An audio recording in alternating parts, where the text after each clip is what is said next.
It is important to realize that this has been an extremely well-planned process. Only after the public has been sufficiently primed, exhibiting adequate enough levels of manufactured amnesia, abulia, and apathy, can revelation of the method in its purest form take place, something we are beginning to see, especially in our modern age of information. Thus far, with the possible exception of the quite blatant CFR logo, we have explored symbolism only in the context of subliminal transmission. That is, scenarios in which the symbol viewer is not fully, consciously aware of that symbol's effect on their mind.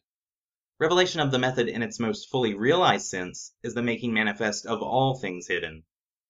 The elite are gradually shifting the divulging of their influence from the subconscious minds of the people and moving such onto the main stage of the consensus paradigm.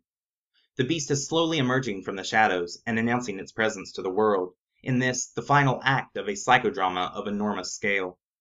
As modern man basks in the glow of his own artificially inflated ego, thinking he resides at the forefront of human evolution, as constant flattery has led him to believe he is living as the most relatively liberated human being in history, enjoying the technological comforts wrought from ironclad scientism at the zenith of human progress, the opposite is actually taking place.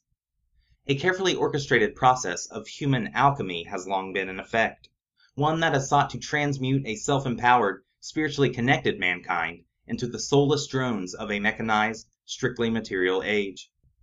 A humanity that can directly be shown the iron bars of their own prison cell, and have been transformed to such a fully realized degree that they mistake those bars for the evidence of their own freedom. As the New World Order agenda comes ever closer to fruition, the extent by which the elite's method is self-revealed is becoming ever more blatant. The oppressive authority needed under a global governance framework requires increasingly higher levels of manufactured consent. For if it were to proceed in strict opposition to the greater will of the people, such a system would be built on sandy soil, so to speak, and inevitably doomed to fail. The implementation of a one-world control system has been the goal of the ruling class from the beginning of human civilization itself, and thus the amount of careful planning and dedicated patience that has been devoted to their monumental task boggles the mind. To think they would hastily upset the primary inviolable law of which they are bound by rushing the process is inconceivable. Consent is the key to securing their capstone. Thus, we are seeing revelation of the method being carried out to higher degrees of directness. In the modern age, with the advent of the internet, and the fact that most all human information is now easily accessible to nearly everyone, the next phase of the process has taken effect. Because anyone can educate themselves on matters of esoterica, including occult symbolism, and in fact all aspects of the overarching agenda, the harvesting of consent is in a mode of acceleration. The option now exists to comprehend the methods and motivations behind what is happening in our world, and the pursuit of such comprehension is a personal choice that anyone can willingly make. This is the essence of revealing the method, for it is not as much about making the truth known, as it is about allowing the possibility for the truth to be known. Yet, make no mistake, the elite social engineers will continue to promote untruths, disinformation, and propaganda, and these tools will continue to evolve with the changing popular zeitgeist. But at the same time, all that was previously hidden will be made manifest. Truth will exist alongside the lies, and its attainment will be dependent on the individual's desire to either align their perceptions with the authentic, or continue living their life in an artificial reality of someone else's design. For those individuals that have long broken their consensus trance, they no doubt have encountered countless examples of the elite's self-revelation. As these examples increase, they are becoming easier to spot. The entertainment industry is so fully saturated with occult symbolism, and particularly the constant repetition of MK Ultra imagery, that even the mainstream is beginning to take notice. The so-called Illuminati music industry has become common knowledge, with the infamous single eye and pyramid identifiable to almost everyone. As misguiding and distracting as this particular exposure can be, it still promotes the existence of hidden controllers and insidious agendas. If the elite were interested in remaining totally secret, their use of symbolism would wane, yet its implementation obviously continues to rise. The occult elite indeed want their presence to be known. Perhaps the greatest example of this is the Snowden revelations. The character known as Edward Snowden may himself be a crafted deception, but the information he is bringing to light is serving to incrementally introduce the masses to the fact that they are living in a surveillance state. This is no accident, and certainly no breach of lax security, but is instead another deliberate reveal, and was in fact orchestrated for a variety of reasons. People behave differently when they know they are being watched. They censor their actions, their words, and even their thoughts. They behave with constant mindfulness of external authority. And most importantly, they consent by participating without raising objection or offering resistance. With such apathetic acceptance to such obvious tyranny, these revelations will undoubtedly continue to occur.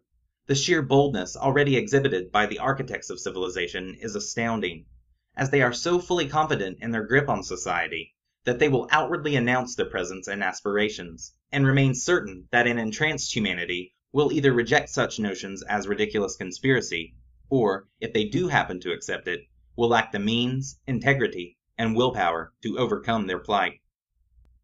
Esoteric symbolism is indeed a tool for controlling minds and manufacturing consent.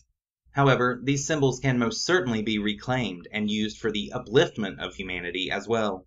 Once cognizant of the subversion, one can immunize themselves from the negative symbolic influence by willfully refusing to associate these sacred symbols with perversions like artificiality and authority, and instead embrace the true spiritual gnosis that is esoterically encoded within them.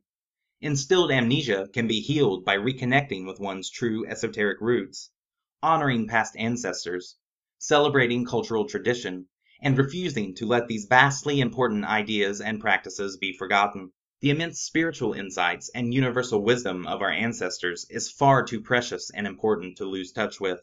Sacred symbols contain the seeds of this knowledge, and by making oneself symbol literate, one can help unlock these truths within themselves.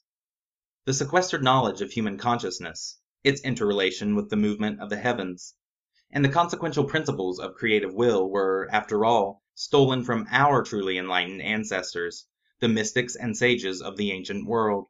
Therefore, living as honorable human beings, such knowledge is our birthright to reclaim. The so-called elite's misguided use of this wisdom, and their attempts to reconstitute it for their own advantage, is a perversion of the natural order in itself, and thus will ultimately result in failure. They may have temporarily skirted the consequences of their nefarious behavior by largely avoiding direct infringement upon free will, but their method contains a fatal flaw nonetheless, in that such dishonest, harmful subversion is still an indirect violation of the laws of creation. Although such malevolent sorcery is perhaps not initially consequential in the physical realm, such gross violations of morality must be accounted for in the spiritual realm, in the true reality that envelops and permeates the facade of matter. The predatory class may have accrued vast material resources and enjoyed worldly success, but true wealth is measured in spirit, love, and light.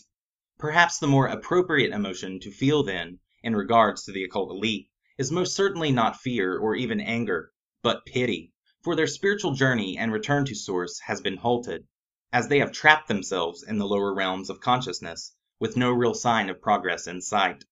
What's more, their current dominance of the material world is primed to end as well. The wisdom of our ancestors tells us that this age of great forgetting gives way to a future era of light and peace. To usher in such times, however, we must not fall prey to the crude tactics of manufactured consent and mental control waged against us.